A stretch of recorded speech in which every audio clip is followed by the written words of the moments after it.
Howdy campers, Curry coming back to you with some TCG live content, and today I wanted to give you the follow-up that I had discussed in my last video with some more discussion and gameplay of this Roaring Moon Dudunsparce deck. And I just kind of wanted to go over how this is different from the list that I presented last time, the reasoning behind those choices. So first, I want to start off, we've upped our Dunsparce count here to 4 just to give us another Dunsparce. In most matchups, Dunsparce can be kind of targeted down depending on what you're playing against, either things with a lot of access to bench damage or things that have a lot of gust effects. And a lot of times, if you don't have Dunsparce available, you don't have access to Dunsparce, you don't have access to your pivots to get access to Dark Patch plays more easily, and it can just make life really difficult. It also has the side benefit of increasing the odds of starting with it and decreasing the odds of starting with any of our heftier basics like our Roaring Moon or Roaring Moon EX. We're still rocking the Iron Leaves here. It still, serves the same purpose that I talked about previously, where we have it as a potential attacker into either Charizard or some other Ancient Box or Roaring Moon matchups. It's something that if you really wanted to take it out, you could include either a third EX, a second Super Rod, maybe a third Trekking Shoes. You've got some options there. Still rocking both Sada's Vitality and Explorer's Guidance. One of Boss's Orders, that's actually another potential inclusion for the Iron Leaves, would be a second boss. And then instead of the Penny this time, we're trying out Thorton. And the reason behind that is something that DB and I have discussed previously when we were initially testing things with the deck, and that Thorton allows you to do some kind of surprise plays, where if you have a Roaring Moon EX in your discard pile, you can have a Baby Moon in your active spot with 2 energy, Thornton it to your Roaring Moon EX, and suddenly you're able to either Frenzy's Gouging or Calamity Storm out of nowhere without having to use a Sada's Vitality. The other big thing is we're back to the shoes. Instead of using Pokegear, just to, see what all the fuss is about, more or less. And final thing is cutting an energy, mostly because the shoes are there, but also the importance that I noted in the last video of having a higher stadium count to give us, one, access to our basics more readily, as well as fueling our Calamity Storm attack. So, with that brief overview done, why don't we get into some gameplay?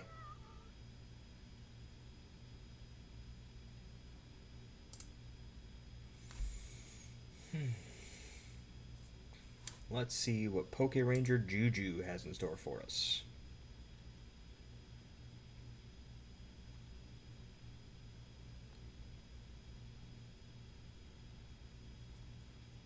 Lose the coin flip. Still get to go first. Never punished.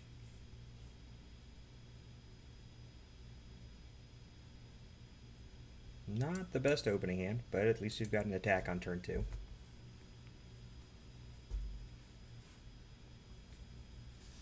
And Dialga. Well, this looks like it may be a short game, unfortunately.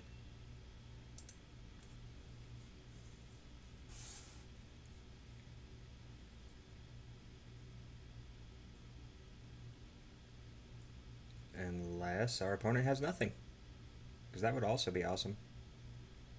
They may have just been fishing for information, trying to make sure they make the best play, but nope, looks like they also have a very awkward and or dead hand. But we are going to be off to the races here. We're going to just completely ignore our Grass Energies this game because Dialga is unfortunately resistant to Grass. But we will get a Sada. Have things rolling here. I don't think...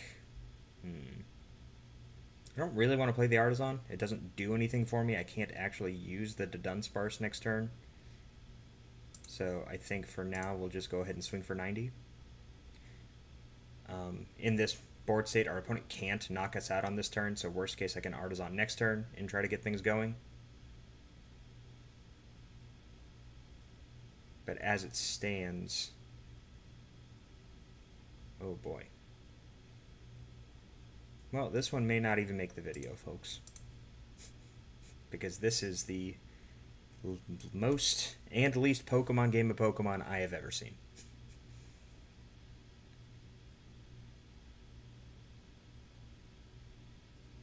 Wonderful. Just wonderful.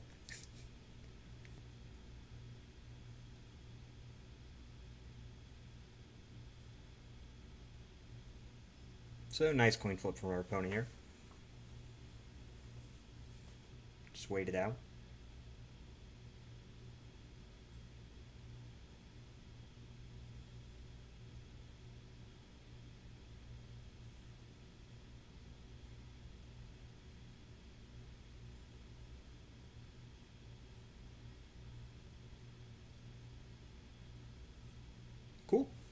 I don't know, I have a problem going first.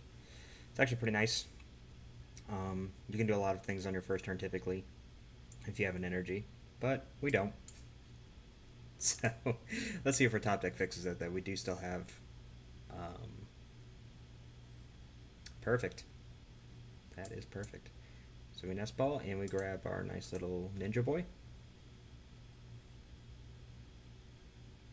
And we will give our opponent Artazon because that's fine with us.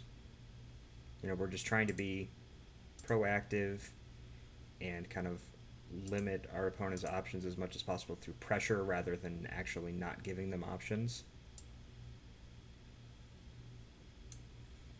So there's Dunsparce, attach, and we will pass it over. We have no KO pressure here. We're not worried about retreating. Let's see what our opponent can do.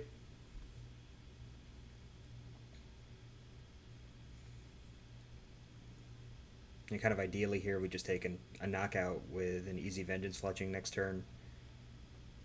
We want to ideally save our Prime Catcher and our other Gust effects for some 2-prize knockouts in this matchup. Our opponent having to use Luminion on turn 1 is a good sign for us.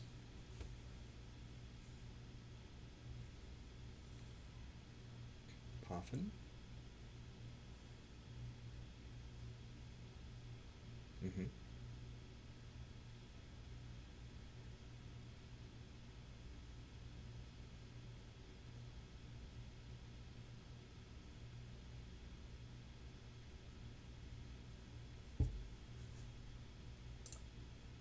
Just got the 1 dark in there so far. We don't have a dark for this turn, unfortunately. I'm gonna go grab another Dunsparce for now.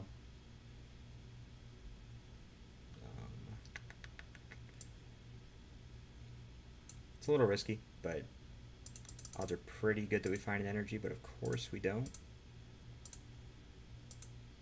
But we do have the Dunsparce here. Losing the Dark Patch is a little unfortunate too. Actually, I think we may keep that instead of the shoes, just because it guarantees our energy attachment.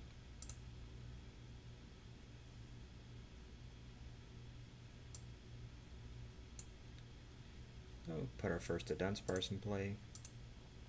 And runaway draw. There's some energy. So now we can concealed cards. Dump the grass. For 2.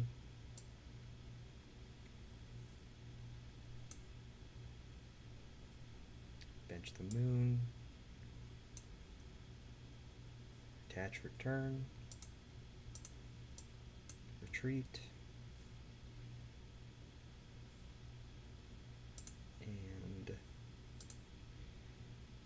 Unfortunately, I kind of expect that we're just going to get Iono'd in response here, but I'm still not sure if it's necessarily worth using the Dark Patch. We've got other Sadas in our deck, other Dark Patches.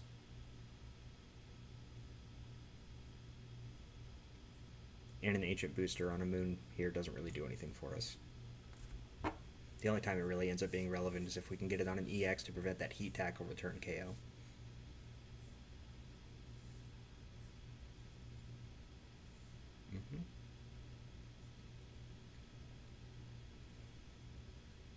I'm going to assume that we've got Candy Zard into Iono. Or, you know, maybe this is the rare occasion where our opponent actually has a rather slow hand. Wow. We may be able to pull off something really cool here, depending on what our Sada draws look like.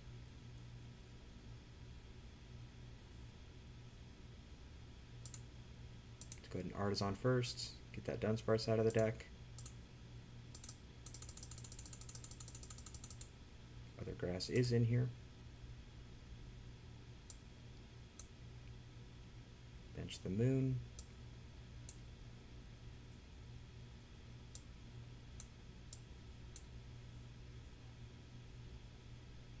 Realize that we've made a horrible mistake, because now if we don't draw it to Dunsparce, we can't do anything. And now we actually can't even attack. Whoops.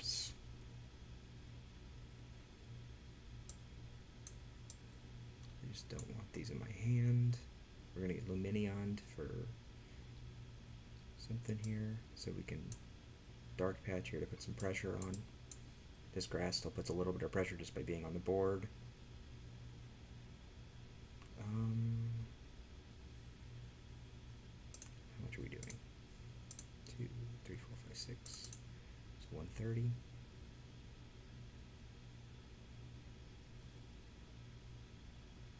Going on to an even prize numbers of what we can ideally do.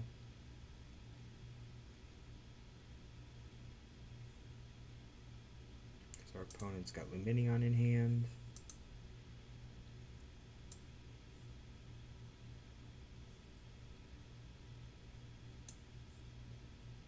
Go ahead and we'll take out the Bibarel here.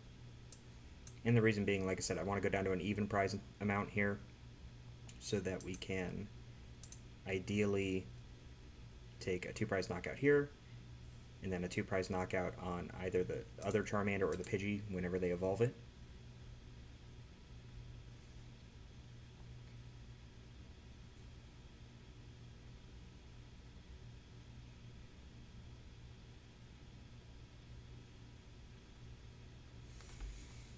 Okay. Bidoof probably just gets Artazon back out.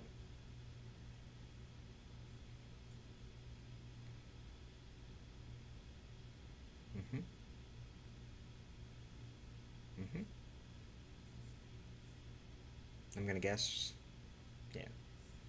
I could have seen an argument for Arven there as well, getting, you know, Rare Candy Forest Sealstone to go get Pidgey out and play. Or even, you know, Ultra Ball Forest Seal, just some combination of cards to be able to go get the Pidgey out.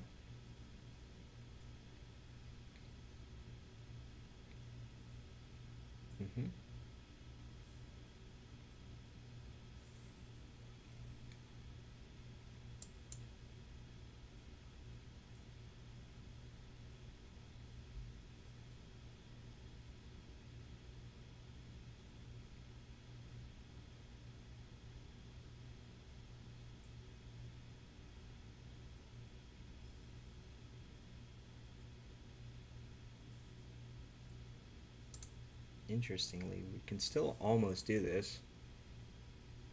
Just don't have a guarantee.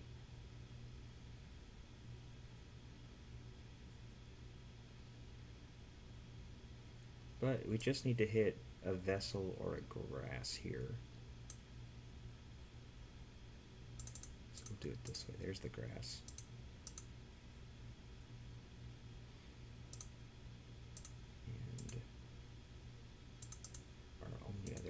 Counter Catcher. We do still have Super Rod in our deck, so I could take the boss, but that doesn't really leave us with much. I think we'll grab the Dunsparce here.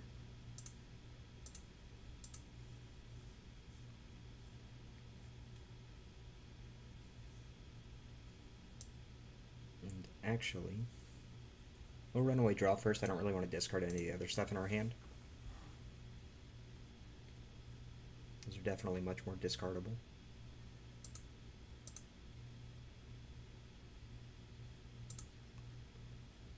Artazon out another Sada target. Ultra Ball away the 2 Vessels. For leaves. Dark Patch.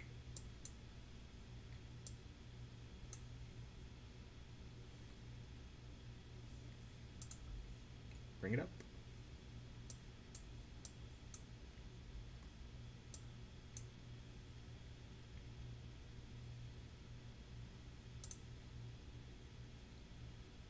And we Prism Edge.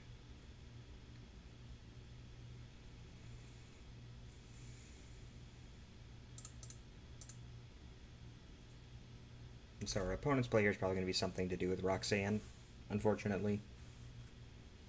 Just kind of try to limit our options. But you know, they've been struggling on the support front. And I'm assuming that this caught them relatively off guard. I mean, we had a Grass Energy sitting on our board, but they may or may not have expected that.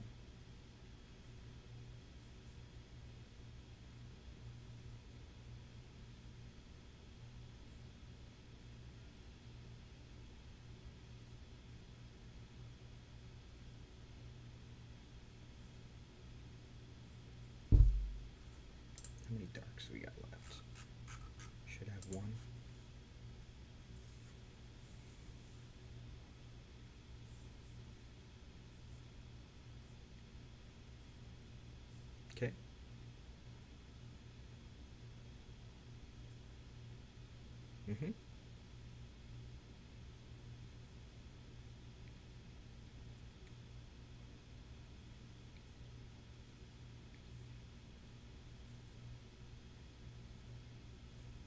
Well, our opponent may not be able to set up much, but they sure can get Charizards out. Oh, dang.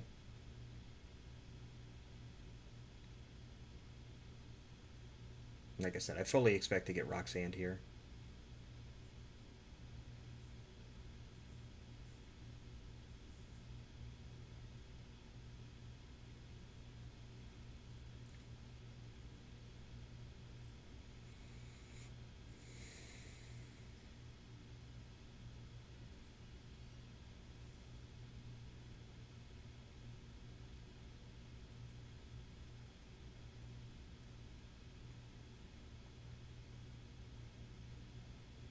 Yep.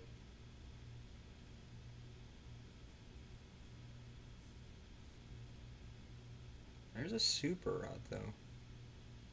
Interesting.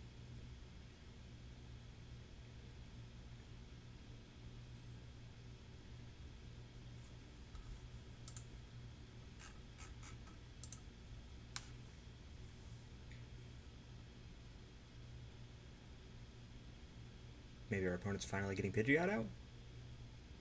Yep. Collapsed. Interesting.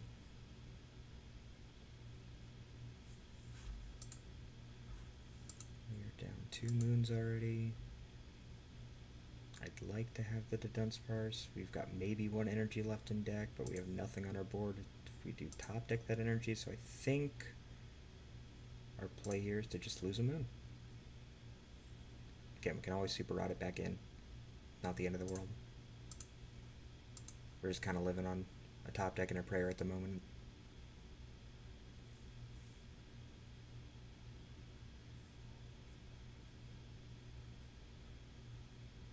But we've got outs.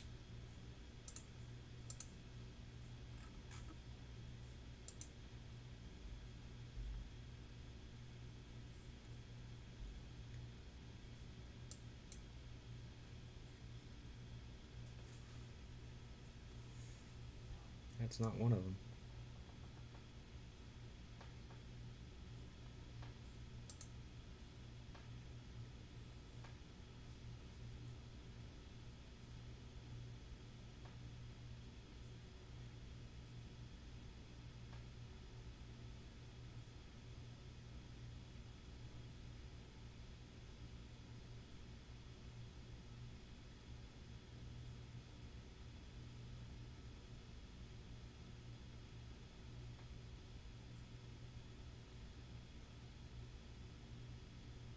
Interested to see what our opponent quick searches for here.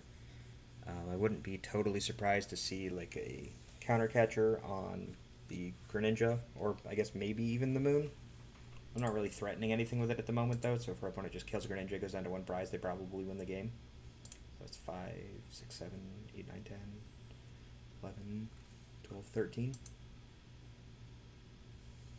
Yeah, and now they've done it with this. Now I do still have counter catcher, but I'm kind of asking a lot here.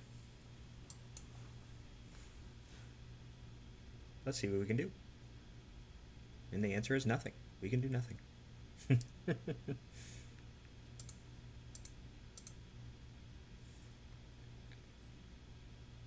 Well, some unfortunate games so far.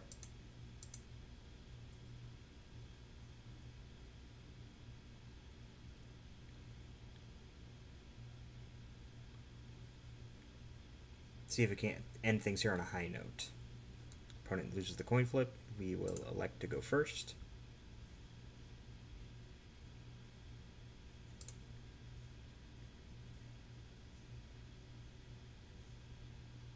Open Dunny.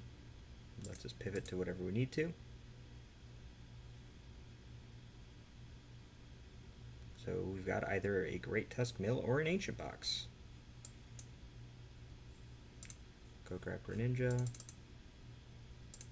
So we have access to our... Well, I guess we had access to Sada next turn anyway. So that's actually probably a mistake. It's a good thing we have Super Rod in hand already. We're going to get rid of Iron Leaves. Go find some Dark Energy. Bench a Moon. Attach to said Moon. And we'll call it a turn.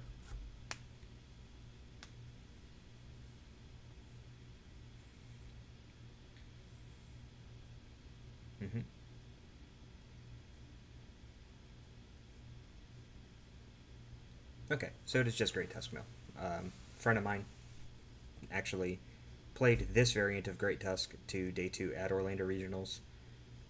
He said that the idea was similar in the execution or the reasoning for why you would want Dunsparce in this Roaring Moon deck, in that you're just trying to smooth out your hand a little bit, smooth out your draws, make it a little bit more consistent. But, you know, it looks like in this instance it didn't help out all that much. So we'll conceal cards, dump the Grass Energy, put our Dunsparce down, Artazon for another Dunsparce,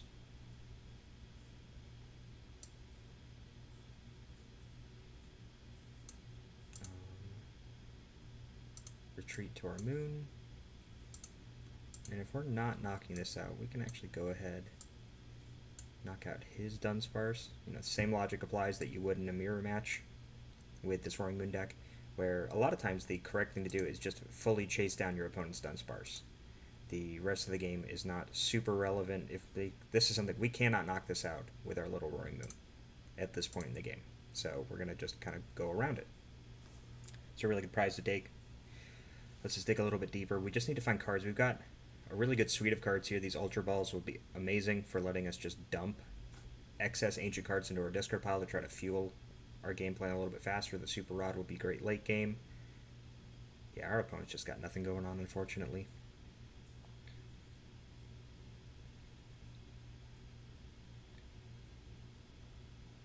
The counter catcher up the Greninja.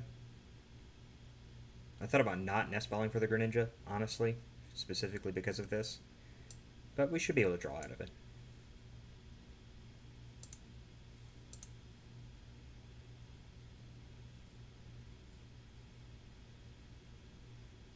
Let's go ahead and get that Dunsparce back out. And we can actually do what I talked about earlier. We'll dump an ancient card, dump another ancient card, grab the other Dudunsparce back out.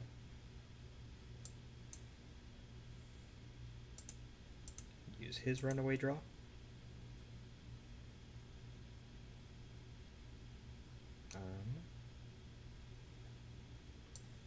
Nest Ball, get Dunsparce back out,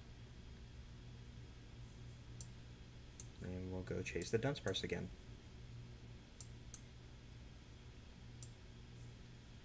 Evolve this one just to hold on to it. This deck doesn't play any hand disruption supporters outside of that Erica and I believe an Airy. So these cards may not be safe in our hand, unfortunately, but for now they're okay. Actually, let's go ahead and get this in play too.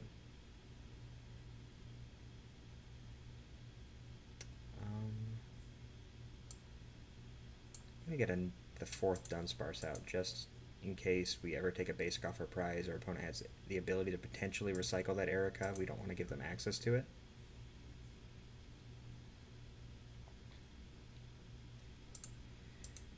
And if we can put ourselves in a position to do it, we'll be able to knock out the Great Tusk in one hit just because we can clear a bench space, get our big Roaring Moon EX out, and do a Calamity Storm.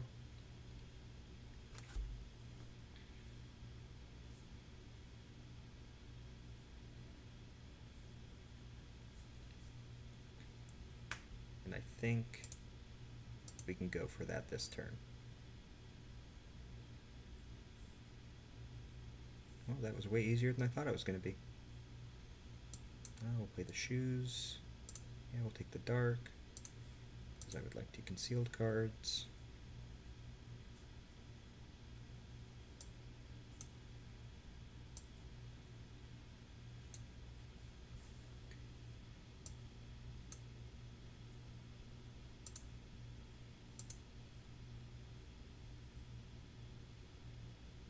Actually need to find one more energy.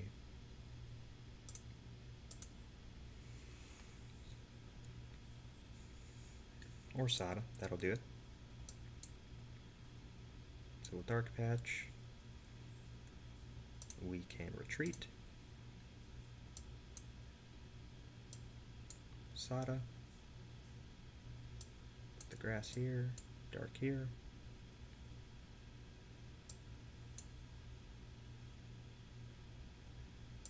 We'll Artazon again. We don't want that Erica coming back, so we'll get another Dunsparce out.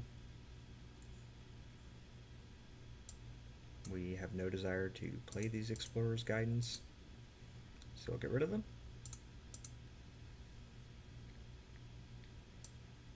Get closer to our Small Moon being able to do the damage necessary to just close the game out. Pump as many ancient cards into our discard pile as possible.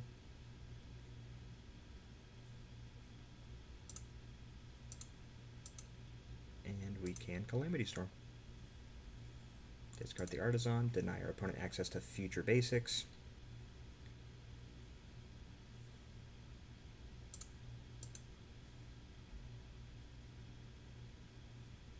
No, we do still need to be wary. I mean, we've definitely been self-milling pretty aggressively to put ourselves in this position. But I'm really trying to make sure our opponent doesn't get to play the game, if at all possible.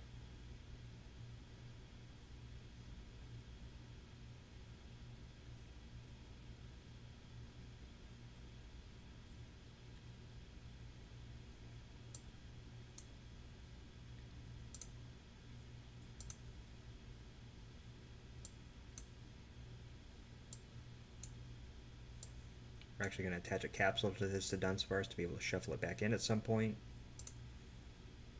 We don't need to conceal cards for any reason, so we'll just take our knockout here and put ourselves one step closer to winning.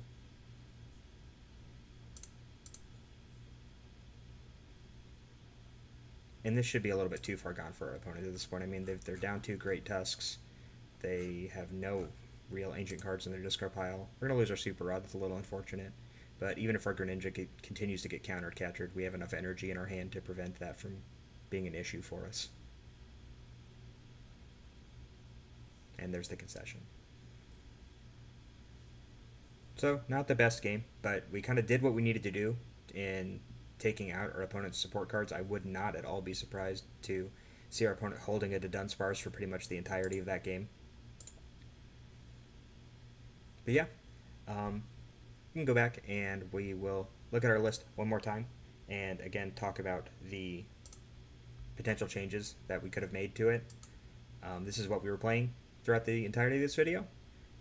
If you wanted to kind of streamline things a little bit, we could cut out our leaves, cut out our grass energy, bump this up to 9, and either add this in, or we take that rod out, put a 3rd shoes in, or take those shoes out, put another EX in. I don't necessarily think that you need to do this. I would say that one of these two are the better inclusion, and looking at this as it stands, this is probably the change that I would make. The other argument is that you could go the same route that Cyrus went in Orlando and cut this Artazon, or one of these Artazons, for a Temple of Sinnoh. That's definitely an option if you have a lot of mist energy running around in your area, whether it's through Lugia, Charizard, what have you. But hopefully this gameplay is a little bit enlightening on the deck. I would still say it's a lot of fun to play, so, you know, give it a whirl. Thanks. We'll see you in the next one.